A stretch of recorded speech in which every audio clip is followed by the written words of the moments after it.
Պատմությունը միշտ չէ, որ սկսվում է տարեթվերից ու քաղաքական որոշումներից, այն գրեթե միշտ սկսվում է մի երեխայի հիշողություններով։ Այս տողերը Մարինա Յալոյանի առաջին Երևանի փոքրիկ դաշնակահարը վեպից են։ Հեղինակը ծնվել է Հայաստանում, մեծացել Ռուսաստանում, ապա Միացյալ Նահանգներում։ Հիմա ապրում ու ստեղծագործում է Ֆրանսիայում։ Այս գիրքը իմ առաջին գիրքն է, առաջին վեպն է,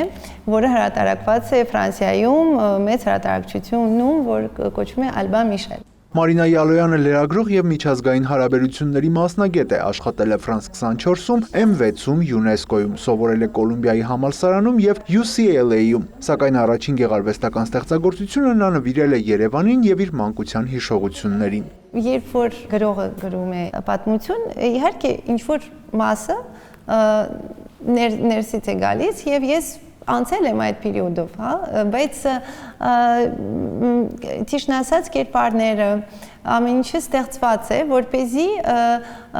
չխոսել իմ մասին, այդ չէր էլի դրա ոնց որ նպատակը։ 2026 թվականին ֆրանսիական հեղինակավոր Ալբին Միշել հրատարակչությունում լույս տեսած վեպը, որը ջերմ ընդունելության է արժանացել Ֆրանսիայում, ընթերցողին տեղափոխում է 90-ականների Երևան, Խորհրդային Միության փլուզման ժամանակաշրջան։ Գլխավոր հերոսուհին փոքրիկ վեռոջկան ընտանիքի հետ միասին փորձում են հաղթահարել այն իրականությունը, որում հայտնվել է հայ հասարակությունը։ Ցուրտը, քաղցը, լռությունն ու երաժշտությունը այդ օրերին դառնում են վեռոջկայի առօրյայի անբաժանելի մասը։ Գրքի մեջ պատմում եմ փոքրիկ դաշնակահարու մասին, որ 10 տարեկան է, որ իր ընտանիքի հետ անցնում է այդ 90-ական դժվարությունների մեջով, հա, եթե հիշում եք, ոչ լույս կար, ոչ գազ կար, այսինքն շատ դժվար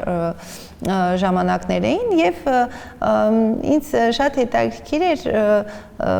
այդ մոմենտը, ոնց որ այդ մեր պատմության էջերը նորից վերականգնեինք եւ որտեւ հիշողությունը շատ կարեւոր բան է իսկապես եւ ինձ թվում է որ գրքերը դրա համար էլ գոյություն ունեն որ այդպիսի հիշողությունները իրանք չկորեն եւ մնան։ Երևանի փոքրիկ դաշնակահարը ոչ միայն մեկ ընտանիքի, այլև մի ամբողջ սերնդի պատմություն է։ Վեպում հեղինակը պատմական իրադարձությունները ներկայացնում է ոչ միայն փաստերի, այլև զգացողությունների միջոցով, շեշտելով, որ նույնիսկ ամենամեծ եւ բարդ փոփոխությունների ժամանակ երաժշտությունն ու հիշողությունը կարող են դառնալ մարդու ամենաուժեղ հենարանը։ Հեղինակը հույս ունի գիրքը լույս ընծայել նաեւ հայերեն։ Յուրա Վահանյան, Արման Թովմասյան, լուրեր։